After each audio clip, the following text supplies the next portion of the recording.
التوابو توبه قبلون کا ذات، د توبې توفیق ورکون کا ذات، چې څوک هم د چاشت المنځ نه بعد 360 مرتبه دغه اسم مبارک یی نو دته به رښتونې توبه نصیب شي. دویم خصوصیت ته دا ده کثرت سره چې څوک دغه اسم مبارک یی ټول امور به ته الله آسان کی او نفس په نیکی چارې په خوشی سره کوي. دریم خصوصیت ته دا ده چې کچیرته په یو ظالم باندې لاس وری دغه اسم مبارک دم کړی شي یا توابو یا توابو نو د هغې نه به الله ورته خلاصي نصیبه کی.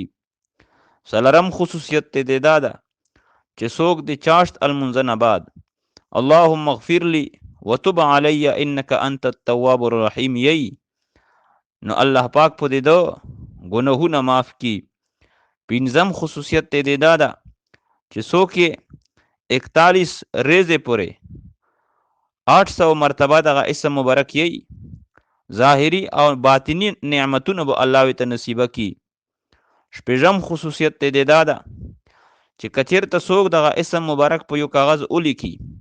بیا د ایبرونو په اوبه باندې اووینځي د شراب کوم عادتي کس چې په هغه باندې وچ شي الله جل جلاله به